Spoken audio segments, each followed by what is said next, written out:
Hi and hello po mga kaludes.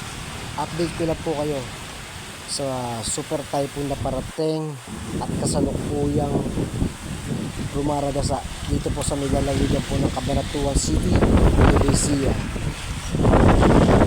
Madilim na ang kapaligiran at bahagya-bahagya lumalakas na ang hangin dala ni super typhoon Pipito na may lakas na daw po na signal number 4 dito po sa may lalawigan po ng Cabanatuan City, Nueva Ecija. Napakadilim ng kapaligiran, damang-dama na ang lakas ng hangin na magmumula sa himpapawid.